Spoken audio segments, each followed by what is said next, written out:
Quiero confesarles que yo de verdad desde esta mañana, desde anoche tenía un gozo porque hoy venía a compartir con ustedes una vez más acá. De verdad, y espero que el próximo año pueda venir más veces acá y creo que el Señor sí lo va a permitir. Bueno, pueden sentarse, por favor. Es Navidad, ¿cierto? Dice la canción. Y nos comparte allí el autor unas cosas que deberíamos estar haciendo. Y yo quiero comenzar este tiempo preguntándole, el que quiera compartir, ¿qué ha hecho o qué piensa hacer en esta Navidad? Compartir en familia. Amén, sí, eso es bueno. ¿Alguien más? Muy bien, darle gracias a Dios.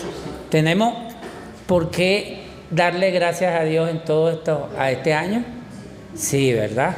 El hecho de estar aquí es un motivo de darle gracias a Dios, de tener salud, de todavía respiramos y ese es motivo. Aunque cuando moramos sabemos que vamos a estar mejor aún, o vamos a estar en su presencia. ¿Alguien más quiere compartir?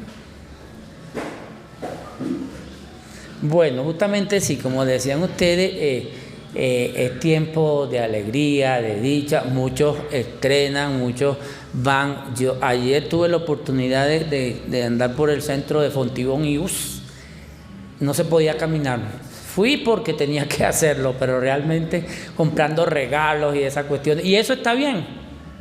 Pero una vez el Señor le dijo a los fariseos, los llamó hipócritas porque dijo que ellos diezmaban la mirra, ¿verdad? Las cosas pequeñas, pero dejaban de hacer lo más grande, que era amar al prójimo como a ellos mismos. Y en Navidad, lamentablemente, estoy hablando de cristianos, no de los del mundo, porque olvidamos lo principal de esta celebración, que es la venida de Dios encarnado, la venida de ese Mesías prometido en el Antiguo Testamento, que vino a entregar su vida por nosotros cuando aún éramos pecadores. ¿Y cuánto hemos compartido las buenas nuevas de salvación con esas personas que están todavía en el mundo perdidos, esclavos del pecado y de Satanás? En este tiempo deberíamos de estar compartiendo el verdadero sentido de la Navidad, que es la celebración de Dios haberse humillado, tomando la forma de nosotros, hacerse obediente hasta la muerte, cargar con nuestros pecados, ser sepultado y después resucitar al tercer día para darnos vida eterna. La enseñanza de hoy tiene por título la gloria del Mesías, Salvador. La gloria del Mesías Salvador, porque la Biblia nos enseña que Él no comparte su gloria con ningún otro. Oremos entonces. Padre, queremos reconocer que tú eres Dios, pero también reconocemos que tú fuiste completamente humano y que entregaste tu vida por nosotros, para salvarnos, Padre, para liberarnos del pecado de Satanás y de la muerte eterna. Por eso hoy te queremos glorificar, reconociendo que tú eres Dios y que estás por encima de todas las cosas. Pero que no se quede en este día, sino que sea hoy, mañana y siempre, que hablemos de tus bondades, de esas personas que no te conocen, o que si te conocen de una forma de oídas, pero como dijo Job, queremos que esas personas realmente lo conozcan y lo vean como realmente es. Por eso te pedimos que seas tú dirigiendo este tiempo, que tú hables a través de mi persona, para que todos seamos edificados y que lo que se diga, se haga, sea para tu honra y gloria, porque solamente tú la mereces. En el nombre de Cristo, amén y amén. Muy bien, hay un texto, ¿verdad?, en el libro de Isaías, que en estos días los he visto mucho. Yo estaba orando, pidiéndole dirección al Señor a ver cuál iba a ser la enseñanza, y por donde quiera, como un letrero de esos luminosos que están ahí, aparecía Isaías 9:6. no sé cuántos en esta semana lo he visto, pero me pareció muy interesante. Y bueno, la enseñanza hoy es eso, la gloria del Mesías Salvador. Busquen en su Biblia, por favor, el libro de Isaías, capítulo 9, versos 6. Amén. Dice la palabra de Dios: porque un niño nos es nacido, hijo nos es dado, y el principado sobre su hombro, y se llamará su nombre admirable consejero, Dios fuerte, Padre eterno, príncipe de paz. Estoy leyendo en la Reina Valera, es la versión que me gusta. No sé si tienen una diferente, pero eso está bien. Reina Valera. Aquí el profeta Isaías profetizó, es conocido como uno de los profetas mayores, no porque era mayor en estatus que los otros profetas que son conocidos como profetas menores, sino lo dilatado de su ministerio. El mismo libro dice que profetizó durante el reinado de 4 reyes, de cuando empezó a profetizar cuando murió el rey Usías, luego con Jotán, luego con Acaz y por último con el rey Ezequías. Y eso lo dice en el capítulo 1, ¿verdad? Eso comenzó aproximadamente cuando murió el rey Usías, fue en el 738 antes de Jesucristo. Entonces imagínate, más de 700 años, y esta profecía fue dada, claro, a través del Espíritu Santo, y se cumplió con Jesucristo, con la encarnación de Jesucristo. De hecho, dicen los estudiosos que más de 300 profecías se cumplieron con el nacimiento del Señor Jesucristo. Y ahí nos da una idea de lo que es Dios, ¿verdad? De su grandeza y de la inspiración total y plena de la palabra de Dios. Entonces, aquí utiliza él la escritura, y más que todo la poesía hebrea tenía una característica muy particular, que es llamada el paralelismo. El paralelismo es que utilizaba, podía ser en 2 líneas o en 2 versículos, decía lo mismo para ratificar la importancia y el énfasis de lo que se iba a decir. Por lo menos los salmistas utilizaban mucho esta retórica. En el Salmo 19 dice: los cielos cuentan su gloria y el firmamento no recuerdo, las obras de sus manos. Entonces es lo mismo, pero era el énfasis. Aquí el profeta Isaías está haciendo lo mismo. Dice: porque un niño nos es nacido, hijo nos es dado. Y aquí en esto entonces está haciendo el énfasis en eso, en un niño no es nacido y un hijo nos es dado. Aquí podemos ver las 2 naturalezas del Señor Jesucristo, tanto la humana como la divina, porque muchos, sobre todo los gnósticos, aseguraban, de ahí salieron varias corrientes o denominaciones, como ustedes quieran llamar. Uno eran los docetistas, que decían que Jesucristo era un espíritu, y los ebionitas decían entonces que no, que sí era un hombre, pero no era divino. Entonces, cosas así como por el estilo. Y aquí el profeta está diciendo claramente que realmente fue un humano. Dice: un niño nos es nacido. ¿De dónde nacen los niños? ¿La cigüeña? No, ¿verdad? Esa es una fábula como tantas que ha inventado el enemigo para desviarnos. Por cierto, yo creo que en estos días como que se le da más énfasis al fulano Santa Claus que al mismo Jesucristo.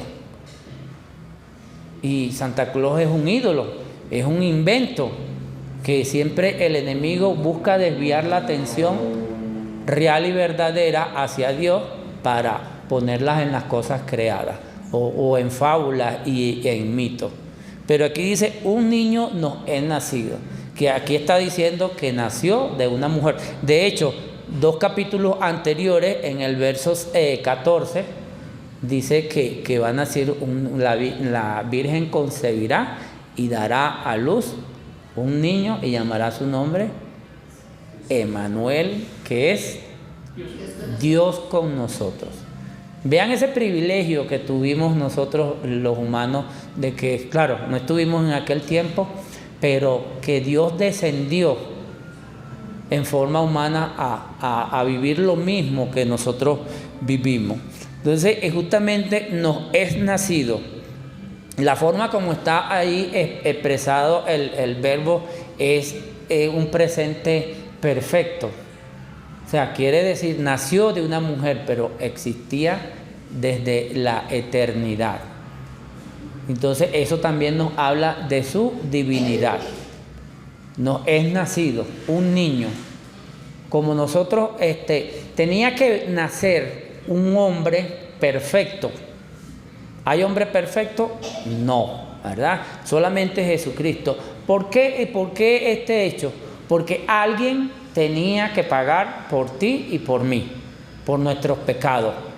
Dice Pablo en Romanos por cuanto todos hemos pecado y estamos destituidos de la gloria de Dios, ¿verdad? En el capítulo 3. Luego, 3 capítulos más adelante, en el 6:23, dice que la paga del pecado es la muerte. O sea, nosotros merecíamos la muerte. Sin embargo, Dios ideó un plan. ¿Cuál fue el plan? Enviar a su Hijo en forma humana, tomar nuestros pecados, morir por nosotros, y con ese sacrificio, como fue de un hombre, pagó por toda la humanidad. Los sacrificios levíticos del Antiguo Testamento no eran más que un simbolismo o una representación de lo que realmente iba a suceder. Todo el Antiguo Testamento es una sombra de las cosas verdaderas, como lo dice el escritor de Hebreos. En los capítulos del 8 al 10 habla acerca de eso. El tabernáculo, todas esas cosas apuntaban a la vida y obra de nuestro Señor Jesucristo. Entonces tenía que morir un representante de la raza humana para que nosotros fuésemos perdonados. Entonces, ¿para qué? Para satisfacer la justicia de Dios Padre. Entonces vemos allí a las 3 personas de la Trinidad trabajando conjuntamente, ¿verdad? Porque ahora el Espíritu Santo es que nos limpia y nos dirige, o el que debería dirigir nuestras vidas, nuestros pensamientos. Entonces, por eso ahí vemos la naturaleza humana, como lo expresa Pablo claramente en Filipenses 2. Y después dice, entonces, para ratificar esto, dice: Hijo nos es dado. Creo que la expresión que el Señor Jesucristo utilizaba con más frecuencia sobre sí mismo era hijo de hombre. Y aquí también dice, hijo nos es dado. O sea, de su propia voluntad Dios Padre dio al Hijo para que viniera a liberarnos, a darnos vida eterna. ¿Qué dice Juan 3:16? Que de tal manera amó Dios al mundo que ha dado a su Hijo unigénito para que todo aquel que en él cree no se pierda, mas tenga vida eterna. Amén, gracias Pastor Miguel. Ha dado, Dios Padre dio a su Hijo para que viniese acá. Y ha dado, hay unas denominaciones o unas sectas, mejor dicho, que dicen que Jesucristo es un ser creado. No, la Biblia nos enseña que Él existía antes de la fundación del mundo. Si leemos Génesis, vemos allí claramente, ¿verdad? Si leemos toda la Biblia, vemos que Jesucristo tenía características que solamente Dios puede tener. Entonces, existía desde la eternidad y existirá hasta la eternidad, ¿verdad? En Apocalipsis 1:8, ¿alguien recuerda que dice Apocalipsis 1:8? Cuando el Señor se les aparece a Juan y dice: yo soy el alfa y la omega, el principio y el fin, el que era, el que es y el que ha de venir. Entonces vemos allí un atributo que solamente Dios lo tiene, un atributo divino y que lo tiene el Señor Jesucristo. Entonces, y aquí lo importante de la divinidad justamente es eso, de que debido a que Él encarnó en nuestra semejanza, se hizo igual que nosotros, pero con una diferencia grandísima, que Él se mantuvo sin pecado. Y vean que el escritor de Hebreos en el capítulo 4, en el verso 15, dice que fue tentados en todo según nuestra semejanza. No como aseguran otros que no, porque Jesucristo era Dios, no pecó. No, lo que Él vivió en la carne, lo vivió como todo lo que vivimos nosotros día a día. ¿O acaso Jesucristo no fue tentado? Fue tentado. ¿O acaso la pasión que vivió, la vivió en espíritu? La vivió en la carne, ¿verdad? Los insultos, las burlas, los golpes, los azotes, lo vivió en la carne. Porque Jesucristo es un ser, una persona completamente humana y completamente divinidad. Lo que pasa es que Él de su propia voluntad decidió que iba a habitar en forma humana para poder identificarse y representar a toda la raza humana. Y ya el sacrificio está hecho, como dice el escritor de Hebreos, lo hizo una vez y para siempre. La segunda venida que va a ocurrir, no sabemos cuándo, pero va a ocurrir, va a venir, es para juicio, porque Dios el Padre le entregó en su sola potestad el juicio, para salvar o para condenar. No que sea malo, porque la Biblia nos dice que es justo y que es bueno, sino es que nosotros decidimos en esta que llamamos vida, que no es vida, porque la verdadera vida la vamos a tener cuando descienda la nueva Jerusalén acá en la tierra y podamos vivir con Él por el resto de la eternidad. Entonces allí tenemos primeramente las dos naturalezas de Jesucristo. Alguien puede decir, aunque por ahí habían unos engañadores que decían que era Cristo, eso es falso. Yo no sé, en estos días me tocó enseñar acerca de los engañadores, yo no sé, tienen un don, lamentablemente no para hacer el bien sino lo malo, que engañan a las personas. O sea, si leemos la Biblia, sabemos lo que va a ocurrir cuando venga el Señor por segunda vez. Sin embargo, por ahí unos se hacían llamar Cristo. Entonces, y siguió todo igual. Muchos han profetizado que la segunda venida, que si en el 2000, cuando el YK2 era la cuestión, con en el 2012, y pare usted de contar, engañándonos. Pero por eso nosotros debemos estar alerta, ¿verdad? Estar vigilantes y estudiar día a día la palabra de Dios y meditarla para ponerlo por obra. Entonces dice aquí, nos es dado, y dicen después, y el principado sobre su hombro, o sea, el gobierno, ¿verdad? Sobre su hombro. Entonces, Él desde la eternidad y por la eternidad va a ser el que va a gobernar. Dice justamente en Apocalipsis 20, del 1 al 4, ¿alguien pudiera leerlo por allí, por favor? Apocalipsis 20, del 1 al 4. Vi a un ángel que descendía del cielo con la llave del abismo y una gran cadena en la mano, y prendió al dragón. Ese es el 20. Señor. Ese es el 20, Apocalipsis 20, del 1.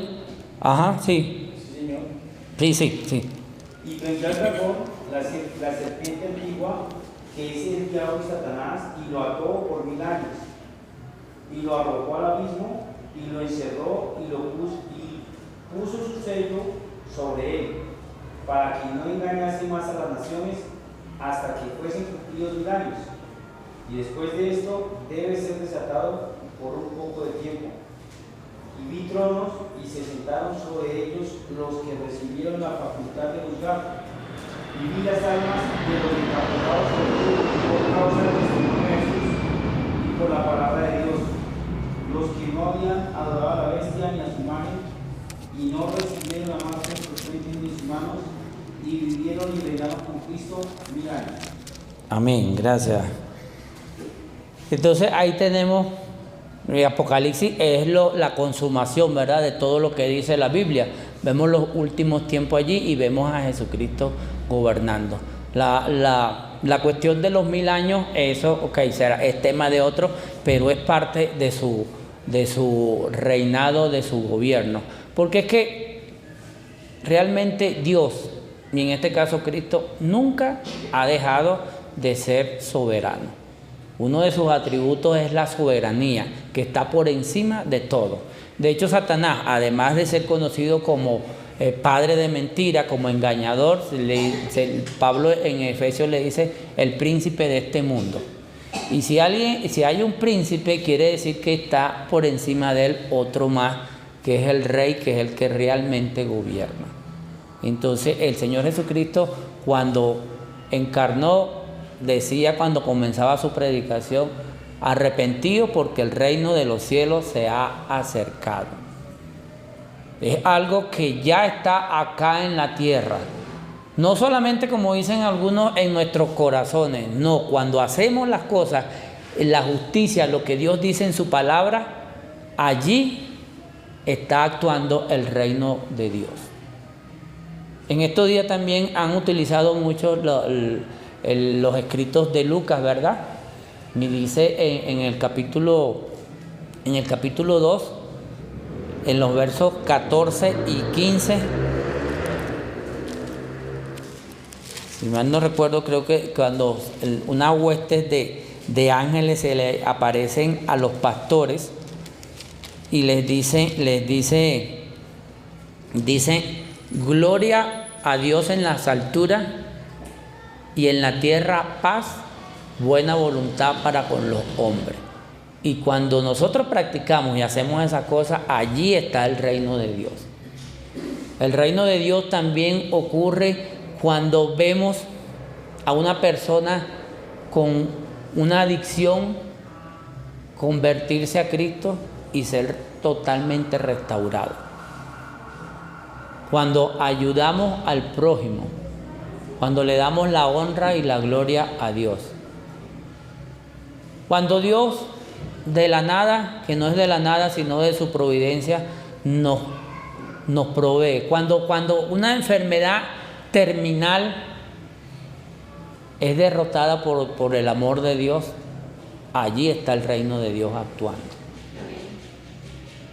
Hemos conocido casos de personas que realmente los médicos le habían dicho: hasta aquí llegamos nosotros, vete a tu casa para que te mueras allá en tu casa, ya nosotros. Y Dios lo ha levantado del lecho de muerte, porque por encima de Dios no hay otro. Entonces, confiemos y estemos seguros de que Dios gobierna aún este mundo. Por encima de Satanás y sus maquinaciones está la voluntad de Dios. Recordemos el caso de Job. Job no sabía lo que había estado pasando, lo que se había orquestado, porque había ocurrido en los cielos. Y todo lo permitió Dios con un propósito. Pero ¿qué pasa con nosotros?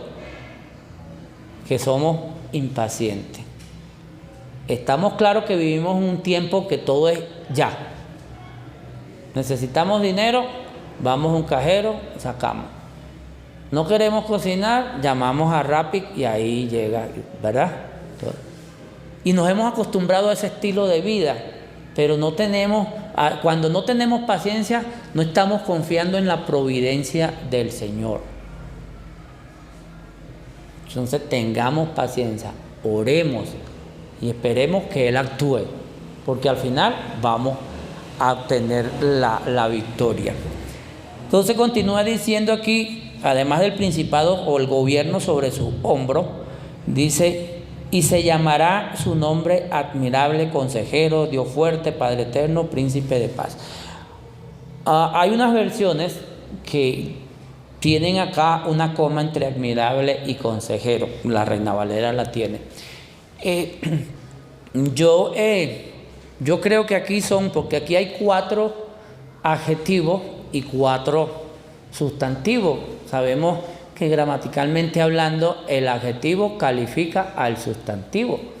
Yo digo, esta casa es bonita, ¿verdad? Estoy diciendo que la casa es bonita, lo califica. Entonces, acá yo preferí ya decir admirable consejero, porque es que las otras 3 están compuestas las expresiones por un adjetivo y un sustantivo. Entonces, aquí justamente admirable es un adjetivo y consejero es un sustantivo. Entonces yo prefiero tomar eso de que es una sola expresión, admirable consejero. Es interesante esto, porque estos no son nombres de Cristo, del Señor, del Mesías, sino son títulos. Tiene muchos títulos. Su nombre era Jesús.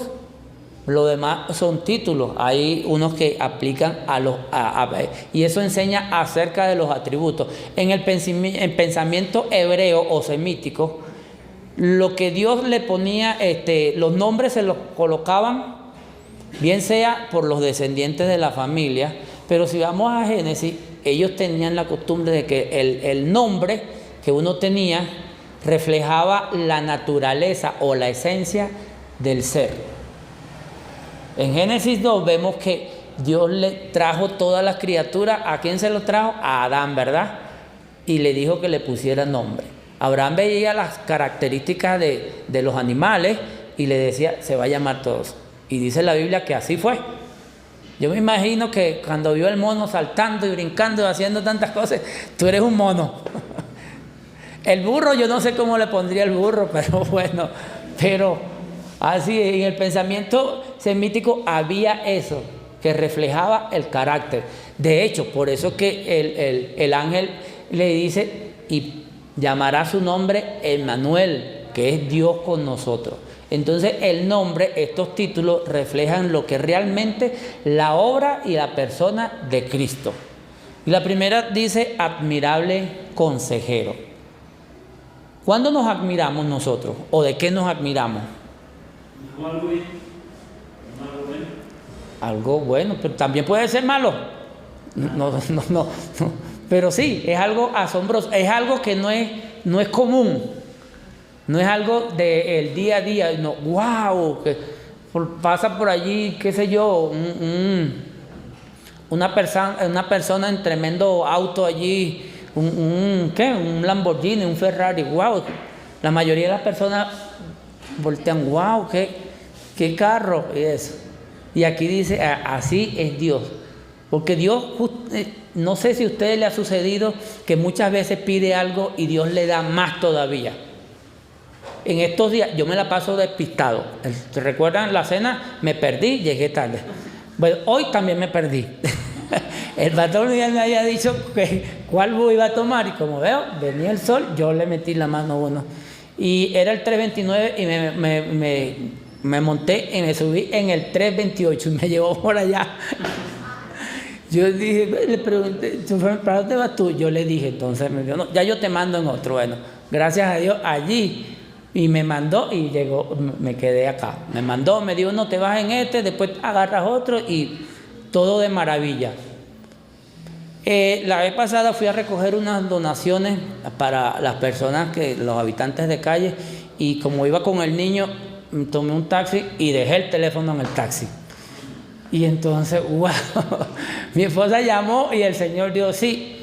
Él dice, yo no acostumbro a hacer eso, pero se me cayeron unas monedas, yo siempre las dejo ahí, pero como cosa rara me puse a verla y veo el teléfono que está ahí.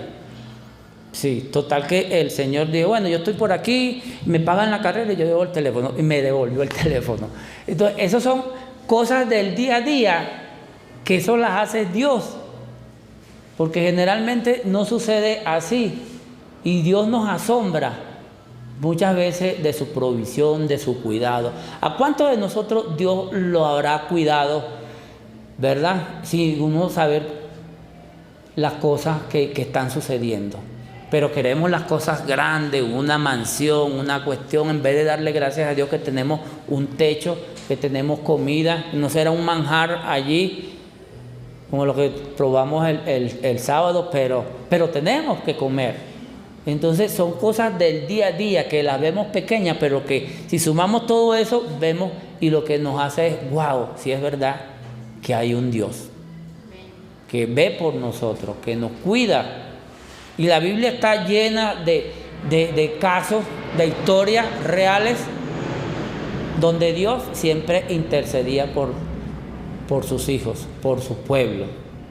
Entonces es eso, es algo admirable, sobrepasa nuestro entendimiento. Dice aquí consejero. ¿Qué nos viene a la mente cuando escuchamos la palabra consejero? ¿Qué es un consejero? Consejo. El que da consejo, exactamente. Es eso, es un consejo.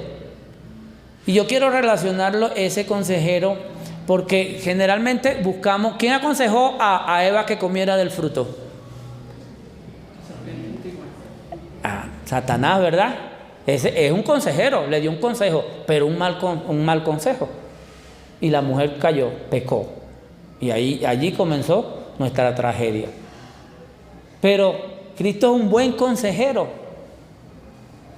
Nos aconseja siempre lo bueno. Aunque nosotros muchas veces pensamos, y eso es lo que pasa, por eso hablo de la paciencia, que es uno de los grandes problemas del creyente, porque queremos todo ya, no esperamos. ¿Qué pasó con Abraham y Sara?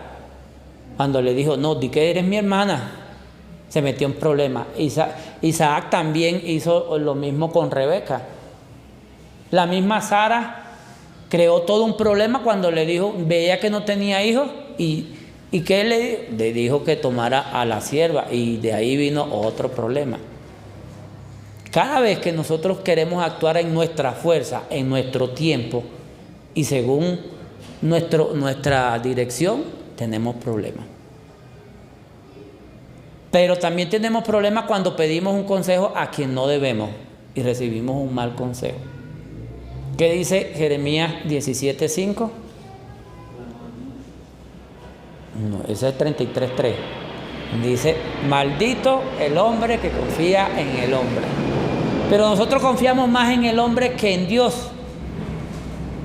Lamentablemente, y aquí dice claramente, admirable consejero. Es uno que realmente te va a dar un buen consejo. Y muchas veces te da mejor.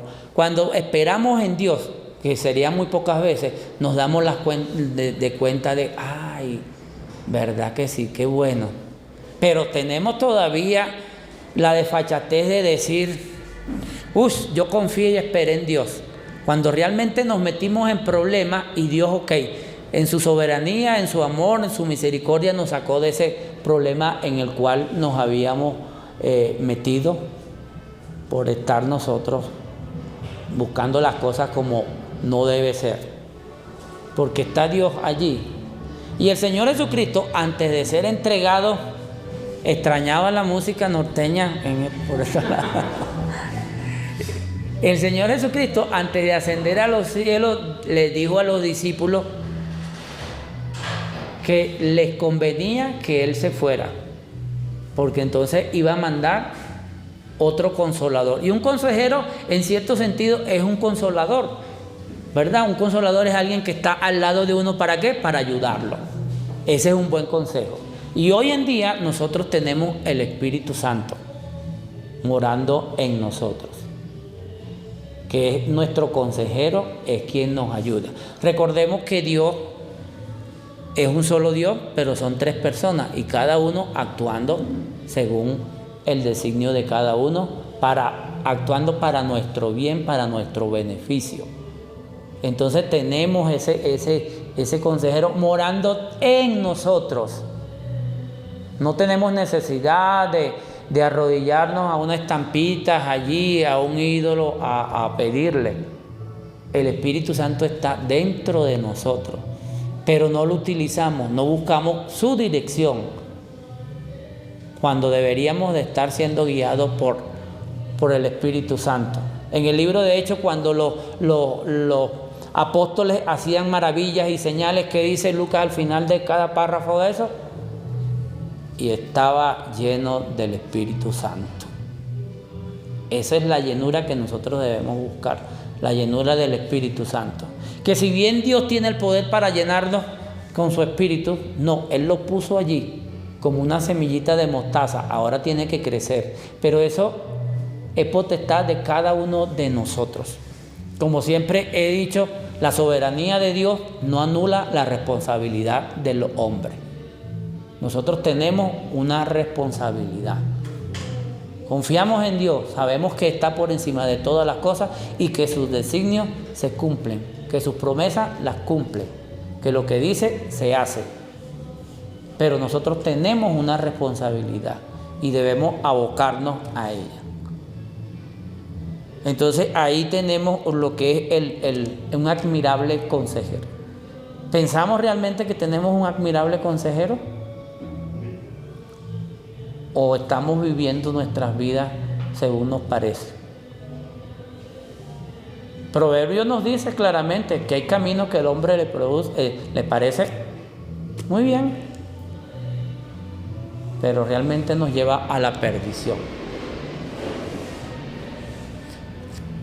Recuerden la analogía del pueblo de Israel, ¿verdad? Estuvo en el desierto 40 años vagando, iba de aquí, de allá, como en zigzag. ¿Para qué? Para al final Dios entregarle la tierra prometida. Dice la palabra de Dios en Deuteronomio 8 que los pasé por el desierto 40 años y los afligí para ver qué había en su corazón. Las pruebas, más no las tentaciones, porque Dios no tienta a nadie ni puede ser tentado por nada, por lo malo. Las pruebas es para nuestro bien. Hay veces parece que Dios conduce en zigzag, pero no. Según su propósito y su plan, siempre va con un propósito. Desde la creación, Dios siempre, cuando hacía algo, le ponía un propósito. Y tú y yo fuimos llamados a ser parte de la familia de Dios porque tenemos un propósito. La pregunta es, ¿sabemos cuál es ese propósito? ¿O estamos de aquí y de allá? Yo me recuerdo que en mis primeros años en los caminos del Señor, yo prácticamente pasé por todos los ministerios. Yo quería servir, me metí en cuanto curso había, pero ya iba uno, no, este no es. Me iba a otro, no. Hasta que, gracias a Dios, por fin llegué a donde. Y creo que estoy en el camino correcto que Él me determinó y donde Él me quiere. Porque cuando estamos justamente, tenemos el don, ¿verdad? O los dones, pero Dios pone una pasión en nosotros, en cada ministerio que Él nos asignó. Cada uno de ustedes, de nosotros, tenemos una tarea que cumplir en el cuerpo terrenal que es su iglesia. Ninguno es más que otro. Unos enseñan, otros predican, otros cantan, otros tienen el don de misericordia, otros son evangelistas. Y lejos de debilitarnos en medio de la diversidad, lo que hacemos es tener más fuerza. Aprovecho para motivarlos a que le pidan a Dios en oración que les guíe a ver dónde quiere que estén sirviendo. Porque todos deberíamos estar sirviendo, todos. Pablo utilizaba mucho la metáfora del cuerpo humano para hablar acerca de la iglesia. Imagínense ustedes que decidió, bueno, hoy no voy a utilizar mi pie izquierdo. ¿Qué pasaría? O sea, saltando en el pie derecho es incómodo, ¿verdad? Vas a forzar más el pie derecho. Hoy yo no voy a ver, chocarías con todo. Entonces, cada uno de nosotros es necesario y es importante en la vida cristiana. Los líderes también tienen que estar viendo a ver cuál es, porque generalmente nosotros tenemos ya internamente como nos dirigimos hacia eso que nos gusta. Y entonces hay que estar allí. Si tiene una inquietud, hablen con el pastor Miguel, con Jaime. Y hermano, esto. Y es cuestión de ir ensayando y claro, los líderes ir evaluando cuál es su compromiso y así poco a poco. Y yo sé que va a crecer cada vez más entonces aquí en la iglesia. Dice la segunda característica o título, ¿verdad? Dice, bueno, antes de pasar al segundo, ¿creen ustedes que Jesucristo es un admirable consejero entonces? Amén, amén. Eso habla de su naturaleza, de su esencia. Dice Dios fuerte. No hay más fuerte que Dios, ¿verdad? ¿Alguien puede leer primero a los Corintios 1 del 25 hasta el 27?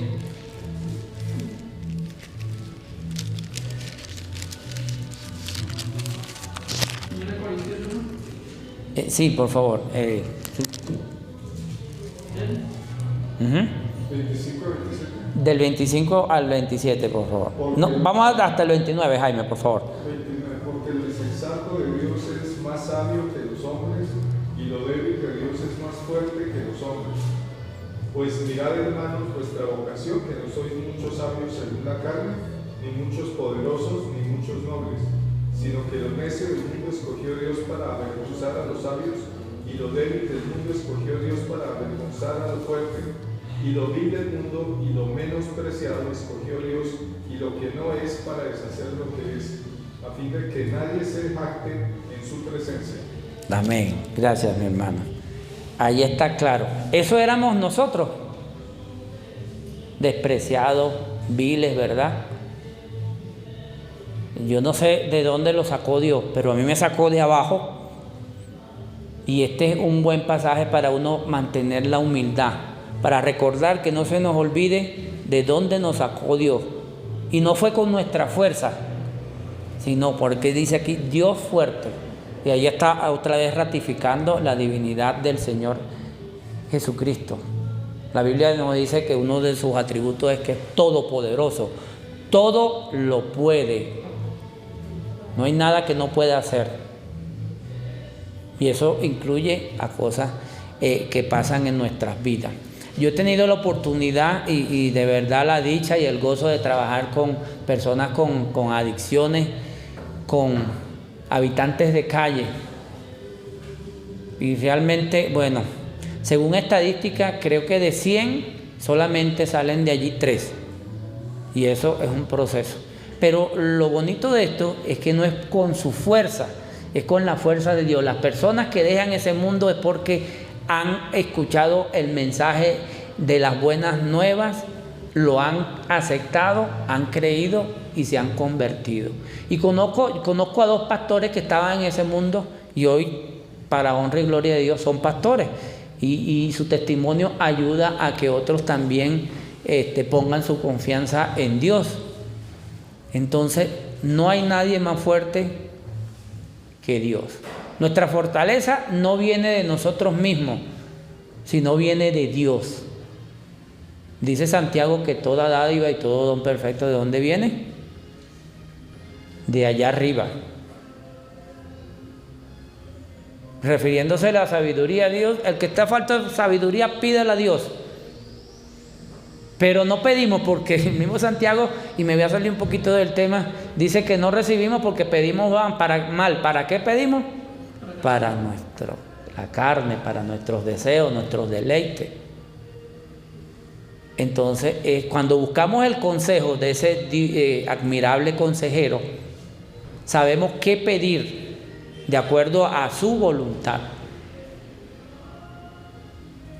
Y eso es algo que tenemos que tener. Y Dios fuerte está por encima de todas las cosas. Nadie puede resistir la voluntad de Dios, ni siquiera ir en su contra. La tercera característica, es Padre eterno. Padre eterno, y aquí no se está refiriendo a Dios Padre, sino a la persona de Jesucristo, porque todo fue creado por Él, para Él y por medio de Él, como dice Pablo en Colosenses. Nada de lo que fue hecho sin Él. Y lo que está hecho subsiste por su poder, por Él. Un Padre eterno que no tiene principio ni fin. ¿A quién le piden los hijos? ¿A quién le pides tú, Manuela? ¿A quién le pides tú cuando necesitas algo? ¿Verdad? A nuestros padres le pedimos, y tenemos un Padre en los cielos que nos ama, y no por palabras sino por hecho, y que nos dice, nos enseña la palabra que todo le pertenece a Él, el mundo y su plenitud y lo que habitamos en ella. Como dice Pablo en Romanos, el que no escatimó ni a su propio Hijo, ¿cómo no nos dará todas las cosas? Y ahora justamente que estamos reconciliados con Él. Entonces, si el mismo Pablo en el capítulo 5 dice, justificados pues por la fe, tenemos paz para con Dios por medio de nuestro Señor Jesucristo. Entonces, tenemos un Padre. A Dios le gusta que le pidan. ¿Qué dice Mateo 7:7? Pedid. Pedimos. Quizás sí pedimos, pero pedimos mal. Entonces, a Dios le gusta que le pidan. Pidamos entonces, pero de acuerdo a su voluntad. ¿Y cómo sabemos pedir de acuerdo a su voluntad?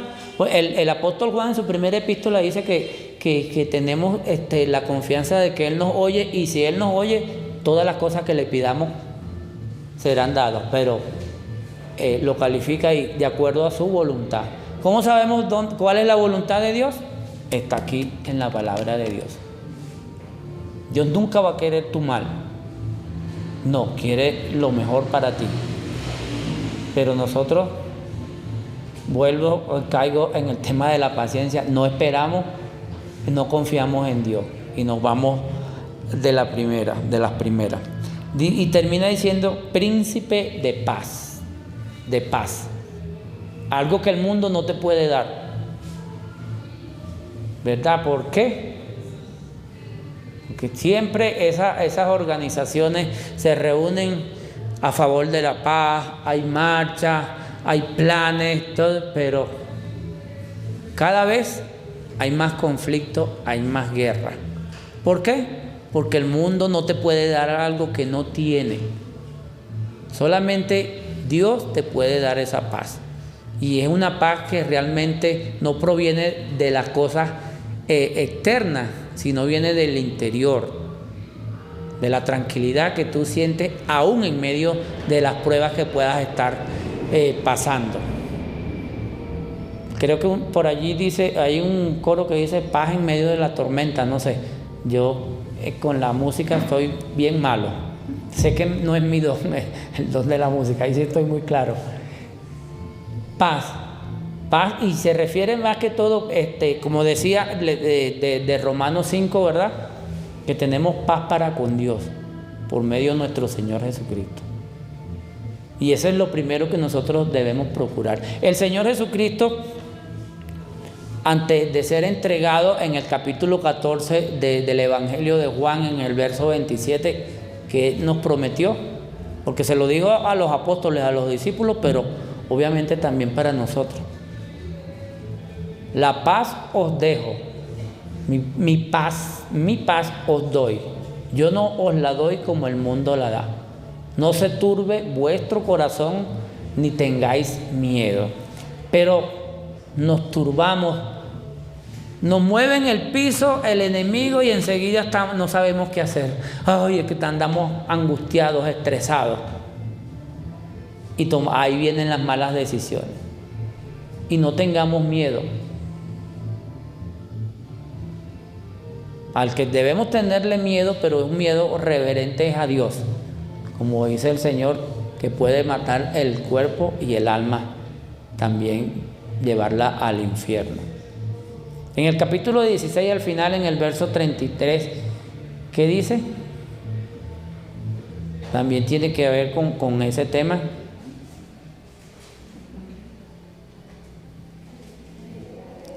La paz es algo que realmente empieza en nuestro interior y solamente Dios puede. Gilbert, ¿cómo dice? 16 no, Juan 16:33. Perdón. No, ese fue el que de ahorita, 14:27 es ese. 16:33 de Juan. Estas cosas os he hablado para que en mí tengáis paz. En el mundo tendréis aflicción, pero confiad, yo he vencido al mundo. Amén, gracias Gilbert. Entonces vean, el Señor Jesucristo nos dijo que en el mundo íbamos a tener aflicciones, no como por ahí enseñan algunos que va a ser, aceptas a Jesucristo y vas a ser próspero, no te vas a enfermar, nada por el estilo. No, ese es un engaño. Aflicciones, pero, y me gusta ese pero, confiar. Y eso es lo que no tenemos, confianza. Yo he vencido el mundo, es algo que ya está hecho. Y ratifica, no tengan miedo. Tenemos realmente un Salvador que es un admirable o un asombroso consejero, que es un Dios fuerte, ¿verdad? Que es príncipe de paz y que es eterno. Nada ni nadie ha podido, puede ni podrá destruirlo. Y ese es el que nos guarda y nos protege. A ese es que tenemos por Padre, a ese es que tenemos por Señor, a ese es que tenemos por Rey. Estamos pasando problemas, todos tenemos problemas, pero oremos, busquemos la dirección de ese admirable consejero. Esperemos que Él actúe. El salmista dice: encomienda a Jehová tu camino, confía en Él y Él hará, no nosotros. Nosotros somos meros instrumentos, somos sus siervos, pero todo lo hace Él. En Juan 15, en el versículo 15 dice: yo soy la vid, vosotros los pámpanos. El que permanece en mí y yo en él, este dará mucho fruto, porque separados de mí nada podéis hacer. Pero nos alejamos de Cristo, y cuando Él venga quizás muchos se van a alejar avergonzados. Hablando de creyentes, no que vayan a perder la salvación, pero van a estar avergonzados. ¿Qué hizo Adán cuando Dios lo llamó allá en el Edén? Se escondió, huyó avergonzado, porque sabía que había actuado mal, había desobedecido. ¿Qué hizo Pedro después que lo negó 3 veces y el gallo cantó? Lloró amargamente. Eso es estar avergonzado. Y obviamente después entregó su vida al servicio, a la dirección de Dios. Y murió. Ni siquiera quiso morir que lo crucificaran de la misma manera que el Señor, según los historiadores. Entonces, rindámonos a este príncipe de paz, a este Mesías Salvador. No hay de otra. No hay de otra. La pregunta es, y quiero que reflexionen, ¿estamos viviendo nuestras vidas según nuestra propia dirección, nuestro propio propósito? ¿O estamos orando y estamos pidiendo la dirección divina para hacer lo que a Él le agrada? Muchos dicen, a los que aman a Dios todas las cosas ayudan a bien, pero lo dejan allí. Pero ese versículo tiene otra parte. A los que conforme a su propósito son llamados. A los que conforme, siempre se trata de Él. Y por ahí hay muchas corrientes humanistas que exaltan al hombre por encima de Dios. Pero el mismo Dios se humilló. Si leemos la Biblia desde Génesis hasta Apocalipsis, ¿qué es lo que quiere Dios? Obediencia y exaltar al hombre. Dios le entregó al hombre la dirección de todo lo que había creado, el cuidado, el gobierno, el señorío. Y el hombre tuvo eso en menos, lo desechó. Pero Dios siempre ha tenido su plan A, que es exaltar al hombre. Porque, ¿qué nos dice el libro de Apocalipsis? Que el hombre, ¿verdad? Los que aceptamos a Jesucristo como Señor y Salvador, vamos a estar en su gloria. No va a haber hambre, llanto, enfermedad. Vamos a estar con Él. Eso es lo que quiere Dios, exaltar al hombre para que esté por siempre con Él.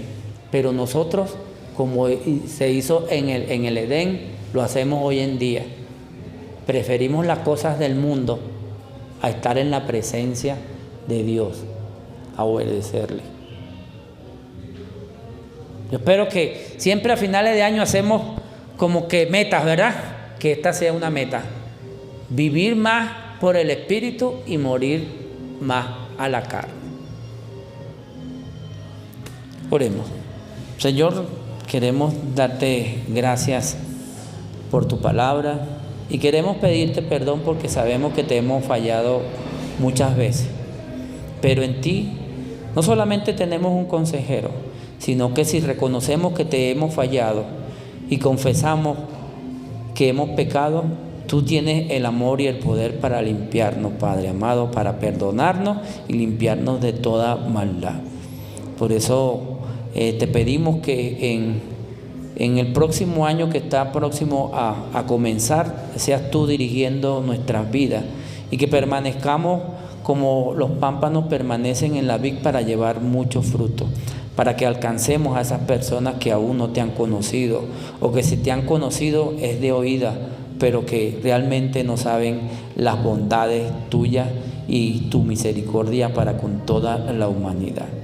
Padre amado, te pedimos por los hermanos enfermos, tú tienes el poder y el amor para hacerlo, por nuestra hermana Mireya que hoy no se encuentra aquí, pero que seas tú pasando tu mano sanadora por su cuerpo para que ella pueda retomar otra vez su movilidad y pueda tener una vida plena. Descansamos en ti porque tú eres el dador de toda dádiva y todo don perfecto, que para ti